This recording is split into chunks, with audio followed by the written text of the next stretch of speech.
Olá, eu sou o pastor Silvio Macri, pastor aposentado, membro da Igreja Batista do Aeroporto em Itapiruna, estado do Rio. E tenho esse canal aqui no YouTube para transmitir mensagens da Palavra de Deus.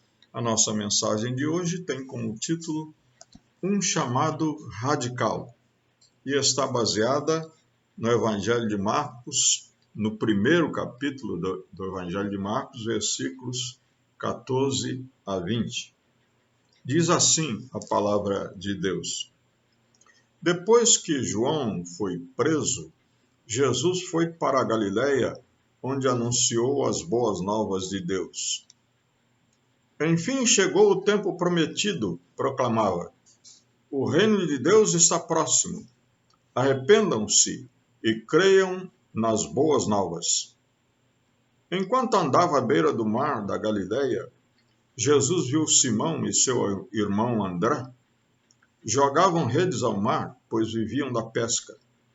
Jesus lhes disse: Venham, sigam-me, e eu farei de vocês pescadores de gente. No mesmo instante, deixaram suas redes e o seguiram. Pouco adiante, Jesus viu Tiago e João, filhos de Zebedeu, consertando redes num barco. Chamou-os de imediato e eles também o seguiram, deixando seu pai Zebedeu no barco com os empregados. Até aqui, nossa passagem. O evangelista Marcos, ele começa o seu evangelho um pouco antes dessa passagem que nós vemos, falando de João Batista. João Batista foi uma espécie de profeta precursor de Jesus. Ele veio antes de Jesus para anunciar a vinda do próprio Jesus. Ele dizia, depois de mim vem um do qual eu não sou digno nem de desamarrar as sandálias dos pés. E eu batizo vocês com água, mas ele vai batizar vocês com o Espírito Santo. Essa era a mensagem de João.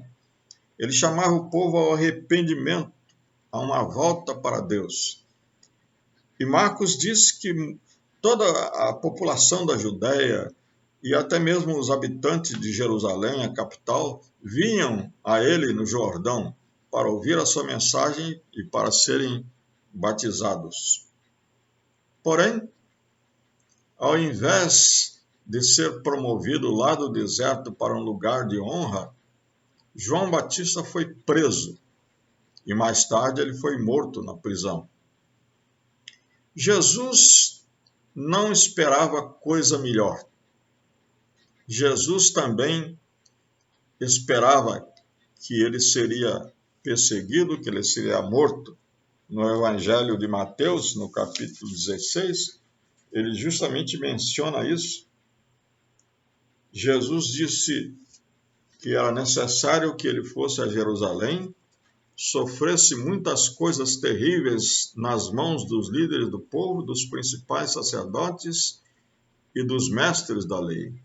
Seria morto, mas no terceiro dia ressuscitaria. Essa era a última parte da sua palavra, uma palavra de grande esperança.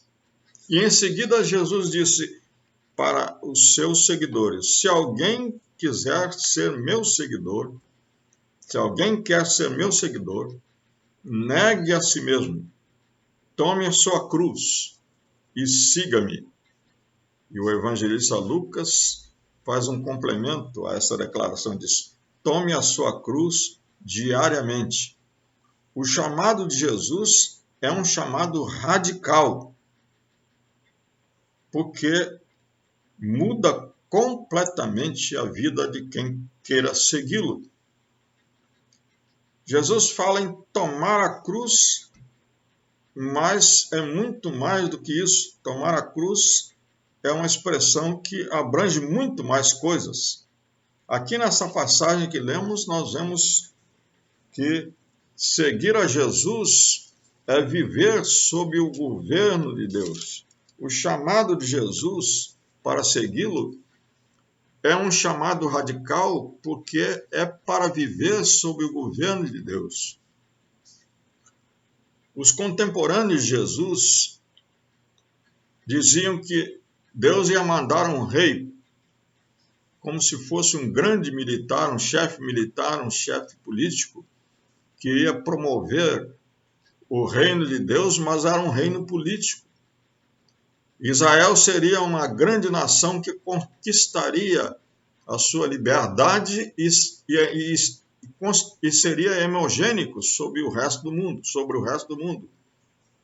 Mas Jesus disse que o reino de Deus não era isso. Ele também não tinha vindo para ser um rei assim. Ele diz: o reino de Deus está dentro de vocês, no íntimo do coração. Reino é um regime político, mas no reino de Deus a política é entronizar Jesus no nosso coração e deixar que ele seja senhor da nossa vida. Por isso que é um chamado radical. Mudar completamente nossas prioridades, tudo aquilo que nós queremos para a nossa vida e deixar que Jesus seja o Senhor da nossa vida. Mas nós vemos aqui que Jesus dizia: o reino de Deus está próximo, arrependei-vos e crede. Então, esse chamado é radical também porque é para mudar a mente, para uma mudança de mente. A palavra arrependimento, na língua grega, no original em que este evangelho de Marcos foi escrito, e todos os evangelhos também, significa mudança de mente. É a palavra metanoia. Mudar os pensamentos, mudar os valores, mudar os conceitos, mudar as ideias, mudar o que a gente fala, mudar o que a gente pensa. O chamado de Jesus é para mudar completamente a nossa mente. O apóstolo Paulo diz que quem segue a Cristo tem a mente de Cristo, pensa como Cristo, age como Cristo, fala como Cristo, vive como Cristo. Aqui diz também: arrependei-vos e crede. Então, esse chamado é radical porque é um chamado para viver pela fé. Viver pela fé é viver vendo o invisível. O autor da carta aos Hebreus define fé como isto, que é a certeza daquelas coisas que nós não vemos, a certeza de que são reais e a convicção daquilo que nós esperamos. E ele completa que pela fé nós cremos que Deus criou o universo pela sua palavra. Então, aquilo que nós vemos que existe veio daquilo que nós não vemos, que é a palavra de Deus. Viver pela fé é crer na palavra de Deus, crer que Deus falou e que nós queremos viver de acordo com a sua vontade. Mas Jesus diz, mais um pouquinho à frente, para 4 homens, ele diz: venham e sigam-me, e vocês serão pescadores de gente. Portanto, esse chamado é um chamado radical, porque é para abandonar tudo que nós temos e somos para obedecer e servir a Jesus. A atividade da pescaria era o ganha-pão daqueles 4 homens. Era o seu meio de vida, era o seu sustento, era o seu empreendimento. Eles tinham barcos e, no caso de João e Tiago, tinham até empregados e trabalhavam junto com seu pai, Zebedeu. Mas a palavra de Deus diz que eles deixaram tudo para seguir a Jesus. Obedecer e servir. O chamado de Jesus é para isso, para obedecer e servir. Então, é um chamado para viver de acordo com os ensinos, com as exigências, com a vontade de Deus. É um chamado para servir junto com Jesus no Evangelho.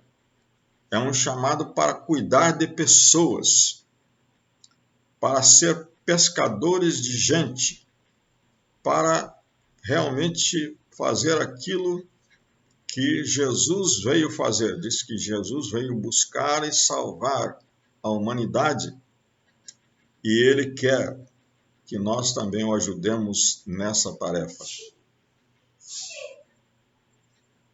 Agora, um chamado radical, ele exige uma resposta radical. Como nós já dissemos, os 4 homens deixaram tudo, abandonaram suas redes, abandonaram seus barcos e imediatamente, no mesmo instante, na mesma hora, passaram a seguir a Jesus. Mais tarde, Pedro diz, falando com Jesus, nós deixamos tudo para te seguir. E realmente isso era um fato. Durante 3 anos, nós vemos aqueles homens andando com Jesus pelas estradas poeirentas da Galileia. E mais tarde, depois que Jesus morreu e ressuscitou, eles continuaram a obra de Jesus. Eles cumpriram aquele chamado.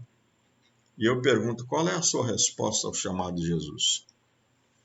Ele está chamando você para viver sob o governo de Deus, sob o senhorio de Deus. Ele está chamando você para mudar completamente a sua mente. Ele está chamando você para viver pela fé. Ele está chamando você para obedecer e servir. Qual é a sua resposta?